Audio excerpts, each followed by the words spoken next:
Hi everyone, I'm Rochelle Miranda, and today in my application presentation I'll be going over qualitative research methods. However, since there's several methods researchers are able to use, I'll be specifically going over ethnography. Ethnography helps researchers to observe the worldview of other groups and cultures, which ultimately affects their communicative acts in their respective environments. Therefore, by ethnographers being able to immerse themselves within a group or culture, they're able to get a better understanding and a more accurate representation by learning directly from the participants or natives. In other words, it's easier for an individual to learn of another culture by encountering firsthand experience, rather than through books, movies, or the internet. I'll now be applying the concept of ethnography to an educational tour I took of Costa Rica. During this tour, there was a strong emphasis on cultural exchange and educational traveling. However, the particular moment I recognized ethnography played a role was when we stopped at a local farm. At this local farm, there was a zipline tour, but some of us decided to stay back. While we were waiting, a local worker came up to us and asked us if we'd enjoy a tour of the farm itself. During this tour, he showed us the fruits and the vegetables they grew, and he also explained how some of them were poisonous, but only the locals knew how to treat it in such a way that it wasn't harmful. And it was at this moment that we all asked, well, why isn't this a part of the tour? It's super interesting.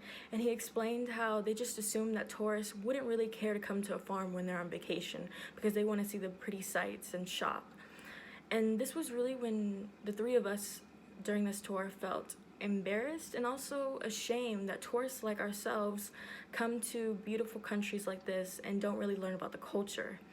But it was also at this time that we felt appreciative that we had gotten this connection with a local and gotten to see part of their worldview. Now that I've discussed the experience, I'll make some inferences.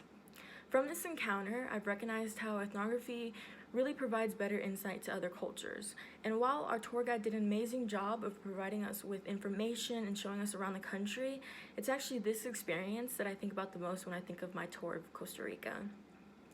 Ethnography helps us to build a better connection between individuals who are culturally different, and in doing so, it builds a kind of mutual respect. This instance also prompted me to take a closer look at my own cultural identity and to become more culturally aware when traveling. Now that I've made some inferences, I will discuss how these inferences can be transferred to other situations. So let's imagine we're in the workplace and our company has just announced that it's going international. So there's a mandatory trip and meeting in the other country that a new branch is opening. While some employees might see this as a getaway with a few meetings involved, they should really see this as a learning experience. Most people will admit that they find intercultural communication intimidating, so they stay away from it. However, by interacting with people within a culture in their country and learning their culture norms, intercultural communication becomes easier. For instance, back to the workplace example, if the other company where the branch was opening was Japan, it would be important to recognize that in Japan, the cultural norm in communication is that individuals talk more subtly, while in the US, it's more common for someone to talk more blunt. And it's little things like this that can really lead to miscommunication and confusion. In conclusion, ethnography can teach us to become more culturally fluent and aware.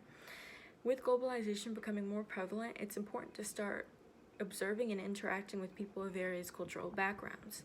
However, it's important to recognize your own biases as well as acknowledge others' worldviews which may influence communication. Ethnography can be useful as more individuals begin to experience intercultural communication in their personal lives as well as in their academic and professional careers. I'll end this presentation off with a quote from Marvin Harris, which states, "Ethnography literally means a portrait of people. An ethnography is a written description of a particular culture, the customs, the beliefs, and behavior, based on information collected through fieldwork." Thank you for listening.